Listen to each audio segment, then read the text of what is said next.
बहन जी की सरकार में क्राइम मुक्त था यूपी, कोई क्राइम नहीं था बहन जी की सरकार में। बहन जी की सरकार में लोग जेल में थे, ये हम मानते हैं, पर योगी की सरकार में ऊपर है, ऊपर एनकाउंटर हो जाता है सीधे। अब आपसे एक सवाल बनता है मेरा, आप इधर आइए, पहले इधर आइए। तो एक बात बताइए सर, जब देश के अंदर संविधान है, कानून है, सब कुछ है, तो ठोको नीति क्या ठीक है? क्या ये कानून के विरुद्ध नहीं है? चिल्ला रहे हैं गुंडा सरकार है, जब ठोको नीति अपना रहे हैं।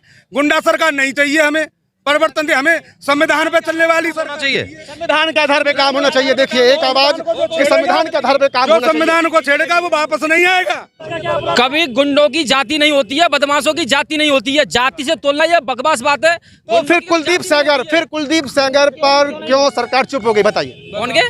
कुलदीप सेंगर। विकास दुबे था, जब भाग रहा था तो भागने में एनकाउंटर करना ठीक था उसका। आपने देखा भागता हुआ? हिंदूवादी नेता कमलेश तिवारी की मौत हुई। विनय तिवारी का पुलिस ने गाड़ी के बोनट पर चढ़कर गोली मारी। सिर्फ ब्राह्मणों का एनकाउंटर हुआ है। ब्राह्मण विरोधी योगी सरकार है। हम तो ये सारे गुंडे सब समान है, तो सबका एनकाउंटर होना चाहिए, ब्राह्मणों का ही क्यों हुआ? इतना अच्छे राज चल रहे हैं, बताओ कितना अच्छा काम चल रहा है, सभी का कितना अच्छा चल रहा है। बहुत अच्छा राज चल रहा है। सोते हुए व्यापारी को, कानपुर के को, और पुलिस ने गुंडा बना के उसका एनकाउंटर कर दिया। आप ये बताइए पहले कितना गुंडा राज था, ये इतना कम हुआ है। हमारी सरकार में तो गुंडा ही खत्म है ना, तुम्हारी सरकार में तो गुंडा है ही नहीं। और ये निकम्मे आकर के इनको जनता दौड़ा रही है भी गांवों में। वो तो ये मान लो डिजिटल प्रचार चल रहा है आपका, जनता आगे पीछे रहेगी और ये जनता के आगे दौड़ेंगे। योगी जी का कोई तोड़ी नहीं है, तोड़ी नहीं है, कोई तोड़ी नहीं है, और 300 प्लस से हम जीतेंगे। योगी होता है संत, और संत होता है सब राजपाट से अलग, और उसका नाम था अजय विशिष्ट, आदित्य योगीनाथ। इनको पूरा नाम भी मालूम नहीं होगा। चाणक्य ने और देखिए कहीं ना कहीं जो भाजपा के समर्थक हैं वो सही जवाब नहीं दे पा रहे हैं। परिवारवाद की बात कर रहे हैं, परिवारवाद की बात। राजनाथ सिंह के दोनों बेटों को, एक को गौतम बुद्ध नगर नोएडा से और दूसरे को लखनऊ कैंट से टिकट मिला है। कोई ब्लैक मनी वापस आई नहीं आई, बुलेट ट्रेन नहीं आई, 15 लाख नहीं आई, स्मार्ट सिटी नहीं बनी, और 2 करोड़ रोजगार हर साल। ये मुद्दे थे। बात करते हैं, कहाँ गए लोग? आप देखिए ये बड़ी गजब बात है कि भाजपा समर्थक जो है ना जवाबों से भी भागते हैं।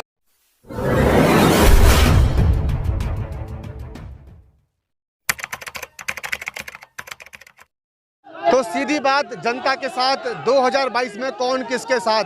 आप मेरे पीछे यहाँ पे देख सकते हैं, इस वक्त माट विधानसभा क्षेत्र के टैटी गांव कस्बे में हम लोग मौजूद हैं और लगातार हम लोग जो है बातचीत कर रहे हैं लोगों से कि जो है किन किन मुद्दों पर उनका चुनाव होगा। पीछे हो जाइए, पीछे हो जाइए, पीछे आइए सर, पीछे आइए, पीछे आइए, पीछे आइए सर, पीछे आइए, पीछे आइए। आप लोग बीच आ रहे हैं, चलिए एक बार आप लोग अपनी अपनी जगह ले लें प्लीज। सहयोग कीजिए, सहयोग कीजिए, आप सब लोग थोड़ा सा सहयोग करें। टैटी गांव की जनता के बीच हम लोग पहुंच चुके हैं। प्लीज थोड़ा सा पीछे हो जाएं, प्लीज थोड़ा सा सहयोग जरूर करें। एक सहयोग की अपेक्षा हमारी आपसे रहेगी, पहले प्लीज थोड़ा सा सहयोग जरूर करें। आप सर, आप तमाम सरदारी से मेरा अनुरोध है, प्लीज प्लीज चलिए सर। हम सब आपकी जो बातें हैं, आपकी जो मांग है उसी को देखिए। इतना जो गैप है प्लीज इसको मेंटेन रखिएगा प्लीज। लेकिन सबसे पहले हम सिर्फ क्षेत्र की बात करेंगे। आप क्या चाहते हैं, क्या माहौल है आपके क्षेत्र की बात कीजिए, बताइए। श्याम सुंदर शर्मा। आप बता दें भैया, ऐसा है, मैं चाहता हूँ संजय लाठर जी को साइकिल की सरकार। हाँ, पंडित श्याम सुंदर शर्मा है यहाँ, श्याम सुंदर शर्मा जी आने चाहिए। अगर विकास पुरुष कोई है मार्ट में तो वो श्याम सुंदर शर्मा है। हाँ जी, श्याम सुंदर शर्मा। जनता की आवाज और जनताओं की समस्याओं को लेकर जो भी जागरूक प्रत्याशी हमारे बीच में, उसका नाम पंडित श्याम सुंदर शर्मा। श्याम सुंदर शर्मा, पंडित श्याम सुंदर, श्याम सुंदर शर्मा। यहाँ के स्थानीय विधायक ने 32 साल में इस माट विधानसभा को बिल्कुल गर्त में डाल दिया है। गर्त की बात भी करेंगे, वो भी करेंगे, आपकी बात हम सुनेंगे, बिल्कुल सुनेंगे। जनता पार्टी की सरकार बनेगी, कमल का फूल खिलेगा। बिल्कुल खिलना चाहिए, बिल्कुल खिलना चाहिए। सर आप बता दें। बीजेपी भैया, ओनली बीजेपी। 9वीं बार श्याम। 9वीं बार Shyam ji. Madam BJP BJP BJP. Shyam Sundar Sharma जीतेगो और कट बनवावेगो और खूब विकास का कर रहे हो, खूब बढ़िया। जी आप बताएं, आप क्या कह रहे हैं? हाँ भैया, आप आगे बता भैया, इस बार किसकी सरकार चाहते हैं? सरकार श्याम सुंदर की बनेगी। श्याम सुंदर बीजेपी। प्लीज गैप को मेंटेन रखें, प्लीज प्लीज गैप मेंटेन रखें, गैप मेंटेन रखें।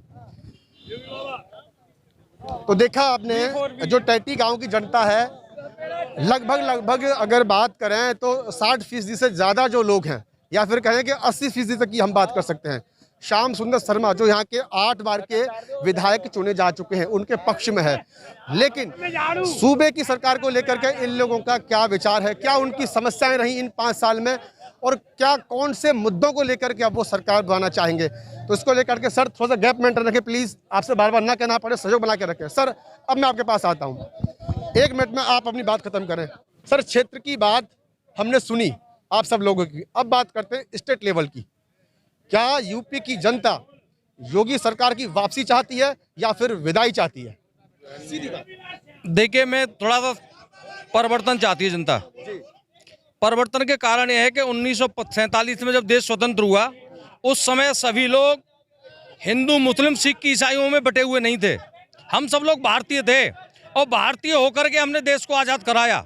आज देश हमारा विभिन्न जातियों में, विभिन्न धर्मों में इस भारतीय जनता पार्टी ने बांट दिया है। हम एक दूसरे को कटुता की दृष्टि से देखते हैं। इसलिए हम चाहते हैं, हमें ऐसी सरकार चाहिए जो क्षेत्र में, पूरे देश में भाईचारे की भावना पैदा हो। आप ये चाहते हैं कि परिवर्तन हो? जी। अच्छा सर, आप बताइए। परिवर्तन। आपका नाम क्या है सर? प्रमोद लवानिया। हाँ सर, क्या चाहते हैं बताइए। भैया परिवर्तन चाहते हैं, इस सरकार से जनता त्रस्त है, किसान त्रस्त हो चुका है, बहुत ज्यादा पर महंगाई। परिवर्तन आप भी चाहते हैं, फिर आपके पास आएंगे, फिर आपके पास आएंगे। सर आप बता दीजिए, क्या परिवर्तन जरूरी है यूपी में? बिल्कुल जरूरी है, बिल्कुल जरूरी है, फिर आएंगे। सर आप बता दीजिए एक बार जरा। दोबारा से भाजपा सरकार, दोबारा से भाजपा सरकार आएगी? सरकार ही आएगी। चलिए आपके पास भी आएंगे। सर आप क्या चाहते हैं? पंडित श्याम सुंदर शर्मा। नहीं, सरकार बदलेगी या वही रहेगी? बदलेगी। बदलेगी। योगी सरकार, योगी जी आएंगे वापस। अब भैया दोबारा योगी जी, दोबारा योगी, फिर से योगी, फिर से योगी। अखिलेश यादव। अखिलेश सत्ता परिवर्तन होगा, अखिलेश यादव आएंगे। अखिलेश यादव सत्ता परिवर्तन होगा, कौन आएंगे? अखिलेश यादव। अखिलेश यादव आएंगे। सत्ता परिवर्तन होगा, निश्चित होगा, 100% होगा। परिवर्तन होना चाहिए। होना चाहिए। आप क्या बोलेंगे? हाँ जी, परिवर्तन होना चाहिए, जब तो। अब कुछ लोगों का कहना यह है कि सत्ता परिवर्तन होना चाहिए, और कुछ मौजूदा सरकार के पक्ष में भी यहाँ पर हैं। सभी तरह के लोग हैं, सबका अपना अपना ये मानना है, अपने अपने विचार हैं। लेकिन अब जानना यह है कि 5 साल योगी जी का जो शासनकाल रहा, उसमें किस तरह की जो है सुविधाएं मिली। तो सुविधा की बात करेंगे पहले, जो उनके सपोर्टर हैं। बात करें ताऊ जी से। आपने कहा भाजपा आएगी, 5 साल में योगी जी के 4 सुविधाएं ऐसी बताइए जो सर्वजन के काम में आई। अच्छा, सबसे पहली सुविधा, जहाँ भी रोड टूटे फूटे थे, सारे रोड बन गए, दोबारा से रोड बन गए। दूसरी, बिजली निरंतर मिल रही है। अच्छा, शौचालय जगह जगह शौचालय बने हैं। और लेकिन शौचालय तो केंद्र से आया, शौचालय में यूपी का कोई वो नहीं है। प्रदेश से गुंडागिर्दी बिल्कुल खत्म। गुंडागर्दी खत्म हो गई? खत्म, बिल्कुल खत्म है। हाँ जी, ना के बराबर रह गई है। तो ताऊ जी कह रहे हैं कि गुंडागर्दी खत्म हो गई, चूल्हा मिल गया, और वो उनको वो मिल गया, शौचालय मिल गया। भैया गुंडागर्दी चरम सीमा पे है, रोज व्यापारी लुट रहे हैं, रोज आप न्यूज में देखते हो, रोज उसमें देखते हो। हमारे यहाँ अभी 1.5 लाख की लूट हुई है, आज तक सुराग नहीं लगा पाई। ताऊ जी 1.5 लाख की लूट हुई है? ऐसा है, पहले ये काम रोजाना होते थे, रोजाना, और अब साल में 2 साल में एक आध कोई का केस तो होता है। बहन जी की सरकार में क्राइम मुक्त था यूपी, कोई क्राइम नहीं था बहन जी की सरकार में, और हम तो चाहते हैं बहन जी हमें क्राइम मुक्त होगा, फिर दोबारा से यूपी। वो बहन जी की बात कर रहे हैं कि शासनकाल बहुत अच्छा था। बहन जी की सरकार में लोग जेल में थे, ये हम मानते हैं, पर योगी की सरकार में ऊपर है ऊपर एनकाउंटर हो जाता है सीधे। अब आपसे एक सवाल बनता है मेरा, आप इधर आइए, पहले इधर आइए। आपने कहा, भाई साहब ने कहा कि बहन, सर एक बार सुन लीजिए। भाई साहब ने एक बात कही कि बहन जी की सरकार में सब लोग जेल में होते थे, लेकिन योगी जी की सरकार में ऊपर, मतलब ठोको। तो एक बात बताइए सर, जब देश के अंदर संविधान है, कानून है, सब कुछ है, तो ठोको नीति क्या ठीक है? क्या ये कानून के विरुद्ध नहीं है? ये ऐसा है, जब लोगों को ये ठोकते हैं, निर्दोष लोगों को ठोक के लूटपाट करते हैं, वो क्या संविधान में ठीक है? लूटपाट की तो सर उसका प्रावधान है ना मेरे भाई, उसका केस दर्ज हो गया, उसको सजा मिलेगी, उसको कानून सजा देगा। नहीं, ठीक है, ठोकना बिल्कुल ठीक है। तभी ये कह रहे हैं कि सर ये कह रहे हैं कि ठोकना ठीक है। जी चिल्ला रहे हैं गुंडा सरकार है, जब ठोको नीति अपना रहे हैं, गुंडा सरकार नहीं चाहिए हमें, परिवर्तन जी, हमें संविधान पे चलने वाली सरकार चाहिए। संविधान के आधार पे काम होना चाहिए। देखिए एक आवाज, इस संविधान के आधार पे काम जो होना चाहिए। संविधान को छेड़ेगा वो वापस नहीं आएगा। जो संविधान, जी आप बताइए। क्या एनकाउंटर ब्राह्मणों का ही होगा? मुख्तार अंसारी का एनकाउंटर क्यों नहीं हुआ? बताओ जी। विकास दुबे का ही क्यों हुआ? विनय तिवारी का ही पुलिस ने ठोको क्यों किया? कभी गुंडों की जाति नहीं होती है, बदमाशों की जाति नहीं होती है। जाति से तोलना ये बकवास बात है। तो फिर कुलदीप सेंगर पर क्यों सरकार चुप हो गई? बताइए। कौन के? कुलदीप सेंगर, बताइए। जाति नहीं है, इनको जानकारी नहीं है। हर जगह एनकाउंटर जरूरी नहीं होता है। हर जगह एनकाउंटर दिखाया जाए। जब वो विकास दुबे था, जब भाग रहा था, तो भागने में एनकाउंटर करना ठीक था उसका। आपने देखा भागता हुआ है? कोई वीडियो भागने वाले की? तो मैं एनकाउंटर करने वाले की योगी ने एनकाउंटर किया था, ये क्लियर है? ये कोई ये बात फिर तो एनकाउंटर किया, पुलिस पर सवाल उठा रहे हो आप लोग। हिंदूवादी नेता कमलेश तिवारी की मौत हुई। विनय तिवारी का पुलिस ने गाड़ी के बोनट पर चढ़कर गोली मारी। सिर्फ ब्राह्मणों का एनकाउंटर हुआ है। ब्राह्मण विरोधी योगी सरकार है। मुख्तार अंसारी का एनकाउंटर क्यों नहीं हुआ? ये बोलते हैं भाग रहा था। जिस बंदे ने सरेंडर किया है वो भाग कहां से रहा था? मीडिया चल रही थी, टोल पे मीडिया को रोक दिया गया और गाड़ी पलटा दी गई। वो कह रहे हैं गाड़ी पलटा दी गई थी। हमेशा एक चीज ध्यान रखी जाए, कभी बदमाशों को, गुंडों को जाति में ना तोला जाए। यही देश का संविधान है। फिर कुलदीप सेंगर का आप जवाब क्यों नहीं दे रहे? ये गलत है। गुंडों को भैया सुनो, जनता ने जाति में नहीं तोला है, यूपी सरकार ने जातिवाद में तोला है गुंडों को। हम तो ये सारे गुंडे सब समान है, तो सबका एनकाउंटर होना चाहिए। ब्राह्मणों का ही क्यों हुआ? हम इस बात को, इस मुद्दे को लेकर हुए, सिर्फ ब्राह्मणों का ही एनकाउंटर क्यों? हर किसी का क्यों नहीं? मुसलमानों का क्यों नहीं? मतलब यादव की सरकार ही जाएगा। यादवों को वहाँ पे सम्मान मिलता है, उनके राज्य में गुंडागर्दी होती है। जो मासूम लोग हैं वो वहाँ पे सह रहे हैं, उनसे पूछो। और यहाँ पे हम सह रहे हैं गुंडागर्दी अखिलेश सरकार में। अब तो सरकार नहीं है ना अखिलेश की जी, अब सरकार तो योगी जी की। नहीं, अब तो सरकार योगी जी के। इतना अच्छे राज चल रहे हैं, बताओ कितना अच्छा काम चल रहा है, सभी का कितना अच्छा चल रहा है। बहुत अच्छा राज चल रहा है। सोते हुए व्यापारी को, कानपुर के को, और पुलिस ने गुंडा बना के उसका एनकाउंटर कर दिया। तिवारी गुप्ता का, कानपुर वाले गुप्ता जी, वो भी गुंडा थे क्या? व्यापारी सिलसिले में अपने बिजनेस के काम से वो आदमी गए, होटल में रुके, पुलिस जाती है उसकी चेकिंग करने के नाम पे और उसका एनकाउंटर कर देती है होटल के अंदर।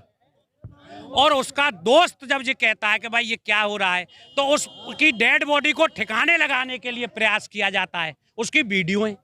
कैसी सरकार है? और फिर आप कह रहे हैं कि गुंडागिर्दी खत्म है सरकार में। ये व्यापारी के साथ घटना है, इसमें कोई जाति की बात नहीं है। एक व्यापारी के साथ, व्यापारी का मर्डर होटल के अंदर यूपी सरकार में और यूपी के पुलिस ने किया है। आपकी मीडिया में दिखाया गया है। कैसी गुंडाई है? बताओ जी, अब कानून व्यवस्था कहाँ गई? आप कितने एनकाउंटर पहले हो गए, कितना गुंडा राज पहले चला है, आप ये बताइए। पहले कितना गुंडा राज था, ये इतना कम हुआ है। तुम्हारी सरकार में तो गुंडाई खत्म है ना। तुम्हारी सरकार में तो गुंडाई है ही नहीं। पहली सरकार में थी गुंडाई, तो तुम्हारी सरकार में तो तुम्हारी तो गुंडा मुक्त सरकार है। आप एक बात बताइए, 2 साल पहले कोरोना आया था जी, सारे चैनलों पे दिखाया गया था कि मौलाना साद ने कोरोना फैला दिया। आज तक वो मौलाना साद हाथ क्यों नहीं आया? फिर उसके बाद सुशांत की हत्या हुई, बिहार में चुनाव हुआ और हत्या के बदले क्या पे सरकार किस पर आ गई? ड्रग्स पे। सुशांत का हत्यारा आज तक क्यों नहीं पकड़ा गया? मौलाना ने कोरोना फैलाया तो मौलाना हाथ क्यों नहीं आया? केवल हिंदू मुसलमान के ऊपर पॉलिटिक्स करती है, मंदिर मस्जिद पे पॉलिटिक्स कर रही है। अब यहाँ पर मथुरा पे मंदिर मस्जिद पे पॉलिटिक्स कर रही थी। हमारे यहाँ 10 परिवार हैं मुसलमान के, हम उनके साथ ईद मनाते हैं, वो हमारे साथ दीपावली मनाते हैं। कहीं ना कहीं जो बीजेपी है वो हिंदुत्व को आगे लेकर के आ रही है और हिंदू मुस्लिम को लाने की बात कर रही है। बात हिंदुत्व की नहीं है, हमें चाहिए बात भाईचारे की बात चाहिए। ऐसा नहीं है कि कुछ लोग क्या हैं, बीजेपी के बुर्का पहन के, मुखौटा लगा करके नोटों को झूठे कर करके फेंक रहे थे कि मुसलमान लोग झूठे नोटों को फेंक रहे हैं और कोरोना फैला रहे हैं। आप ये बताइए, क्या देश का मुसलमान देश को छोड़ के चला जाएगा? देश को छोड़ के जा सकता है? हमें अब भाईचारे से रहना है और हमें चाहिए सुरक्षा, हमें चाहिए महंगाई पर अंकुश, हमें चाहिए किसान। 750 किसान मर गए, उसको लोग पाकिस्तानी और खालिस्तानी कह रहे हैं, और ये निकम्मे आकर के इनको जनता दौड़ा रही है भी गांवों में। वो तो ये मान लो डिजिटल प्रचार चल रहा है आपका, जनता आगे पीछे रहेगी और ये जनता के आगे दौड़ेंगे। बिल्कुल ये बात आपकी मैं इसको मानूंगा, क्योंकि केशव प्रसाद मौर्य को जो है जनता ने अपने घर में घुसने से जो रोक दिया गया था। तो सर आप एक बात बताइए, आप बीजेपी के सपोर्टर हैं? अच्छा, महंगाई की अगर हम बात करें, महंगाई है कि नहीं है? देखिए सर हाँ ना, मैं आप मेरी बात सुनिए, मैं केवल दो बात कहूँगा। माननीय योगी जी का कोई तोड़ी नहीं है, तोड़ी नहीं है, कोई तोड़ी नहीं है, और 300 प्लस से हम जीतेंगे। बहुत बड़ी सरकार बन के आ रही है, उससे भी ज़्यादा 300 प्लस जी। और मैं अगर माट विधानसभा की बात करूं तो हम यहाँ भी जीत रहे हैं, हम बढ़त में हैं। आप इनको ये पूछो योगी किससे कहते हैं, इनको पूछिए आप। योगी आदित्यनाथ। योगी किसे कहते हैं? सुनिए, योगी होता है संत, और संत होता है सब राजपाट से अलग, और उसका नाम था अजय विष्ट आदित्य योगीनाथ। इनको पूरा नाम भी मालूम नहीं होगा, ये तो बाद में नाम चेंज हुआ है। आचार्य चाणक्य भी जो है राजनीतिक थे, उन्होंने भी राजनीति की, और सबसे बड़ा योगी जी हमारे आचार्य चाणक्य ने और देखिए कहीं ना कहीं जो भाजपा के समर्थक हैं वो सही जवाब नहीं दे पा रहे हैं, लोगों के सामने टिक नहीं पा रहे हैं। और योगी मोदी, योगी मोदी, योगी मोदी। हमारे जो भाजपाई कहते हैं, ये बोलते हैं फ्री सिलेंडर मिल रहा है, फ्री राशन मिल रहा है, फ्री सम्मान निधि मिल रही है। मैं उसके लिए कहावत है वो बताना चाहूँगा कि एक गुंडा था, उस गुंडे ने नाच गाने का प्रोग्राम कराया, नाच गाना हुआ। जब वो जाने लगे नाच गाने वाले, तो उन्होंने उनको पैसा दिया, बहुत सारा पैसा दिया। जैसे ही वो निकले, घर से निकले, तो उन्होंने उस पैसे को लूट लिया। उस पैसे को लूट लिया तो उन्होंने कहा कि पैसा देना मेरा धर्म था और लूटना मेरा पेशा। तो सार ये है कि जो फ्री सिलेंडर मिल रहे हैं, सम्मान निधि मिल रही है, ये कुछ नहीं है, ये जनता से। पेट्रोल डीजल भाई आप जीएसटी के दायरे में क्यों नहीं लाते? जीएसटी के दायरे में क्यों नहीं लाते? एक सेकंड, अब भी आपने बड़े दमदारी से नारेबाजी की, और आप चाहते हैं कि भाजपा फिर से आए, योगी जी फिर से आए। अच्छी बात है, आना चाहिए, आप किसी के भी सपोर्टर हो सकते हैं। अब ये जो कैमरा है ना, इसमें आपको सिर्फ देश नहीं विदेश के भी कई लोग देखेंगे, ठीक है? अब आप इन देखने वालों को और जो आपके आजू बाजू में लोग खड़े हैं ना, इनको ये बताइए कि योगी जी का जो पिछला चुनावी वादा था वो कितना पूरा हो गया? 100% पूरा हो गया। 100%? 100% पूरा हो अच्छा, गया। तो अब 100% में से काम गिनाइए उनके। काम बताओ, कौन से काम गिनाऊं ये बताएं आप। उन्होंने कहा था कि महंगाई कम करेंगे। महंगाई कौन सी? सर मैं पहले मेरी बात सुन लीजिए। मैं बताऊंगा सर एक मिनट। महंगाई, रोजगार। सर पहले मेरी बात तो अभी तो आपको सर ये नहीं, सर पहले सवाल तो सुनिए, पहले सवाल सुनिए सर, पहले सवाल सुनिए ना, पहले सवाल सुनिए सर। जब तक मैं सवाल नहीं करूंगा आप क्या बोलेंगे? एक सेकंड, ये भाई साहब जो सपोर्टर हमारे आचार्य जी हैं, हमारे प्रिंसिपल साहब हैं, ये कह रहे हैं श्याम सुंदर शर्मा जी हो 8 बार विधायक हो ले, 9वीं बार हो लिए, 9वीं बार होंगे। 9वीं बार में एक ही ये चीज दिखा दो, माट विधायक कोई उन्होंने कारखाना लगाया या कोई मतलब ये कोई बढ़िया हॉस्पिटल वगैरह? राजकीय महाविद्यालय माट में बना है, डिग्री कॉलेज, राजकीय महाविद्यालय, राजकीय स्टेडियम नौजिल में बना हुआ है। और हर गांव में, एक भी गांव ऐसा बता दो जहां जिस गांव से सड़क जुड़ी हुई नहीं है, आप भी आएंगे। अच्छा दूसरी चीज आप ये बताइए, जिस व्यक्ति ने कुछ नहीं कराया, 45,000 ब्राह्मण है यहाँ, 1 लाख चौधरी हैं, वो 8 बार विधायक बन कैसे गया? मैं बताओ जी, बताओ। कुछ नहीं है, ये सब जो विकास करवाया है उनका काम है। मतलब लेके कोई आ रहा है, उसके बाद जो वो जो नारियल तोड़ के चले जाते, खाली नारियल तोड़ने का काम है उन पर, और कोई काम नहीं है उन पे, खाली नारियल तोड़ने का काम है। ये तो कह रहे हैं सर, ये तो कह रहे हैं कि सिर्फ और सिर्फ जो है यहाँ के विधायक ने नारियल तोड़े हैं। सिर्फ जनता को बेवकूफ एक बार बनाया जा सकता है। पिछले 45 साल से जो विधायक हैं यहाँ, वो अपने काम के बल पे है, जनता की समस्याओं को मतलब सॉल्व करके बना है। ऐसा नहीं जनता को बेवकूफ एक बार बना सकते हो, 2 बार बना सकते हो, 8 बार और 9 बार नहीं बना सकते। देखिए बना रहे मैं सुनिए, यहाँ से जितने भी लोग हैं, हर आदमी श्याम सुंदर के मोबाइल पे फोन मिला है। प्रैक्टिकली कह रहा हूं मैं, एक बीजेपी वाला फोन उठा ले, हेमा मालिनी उठा ले, जल सांसद उठा ले। एक काम कीजिए, आज ये भी देख लेते हैं, आपके पास है मोबाइल? मेरे पे मोबाइल मैं बताऊंगा, 1 सेकंड, मैं आपसे झूठ नहीं बोलूंगा। मेरा मोबाइल अभी जो है 7-8 तारीख में यहीं गिर गया था। मेरे पे ये मोबाइल, इसमें किसी के नंबर सब, चलो किसी के, मैं अभी सभी के नंबर फीड कर रहा हूँ। चलो चलिए ठीक है, हम इस सब्जेक्ट को खत्म कर देते हैं, कोई बात नहीं, ये आपके क्षेत्र की बात हो जाएगी। अब इस बार जो है, अब आपके पास क्या मुद्दे हैं भाजपा को चुनने के लिए, क्या कर सकते हैं वो और क्या किया? देखिए और कोई बात नहीं करनी है, सब भाई भाई हैं, ऐसा कोई मैटर नहीं है। ये तो मतलब कुछ लोग जो है मतलब जनता को मतलब ये बहकाने का काम कर रहे हैं, मतलब आपस में लड़ाने का काम कर रहे हैं।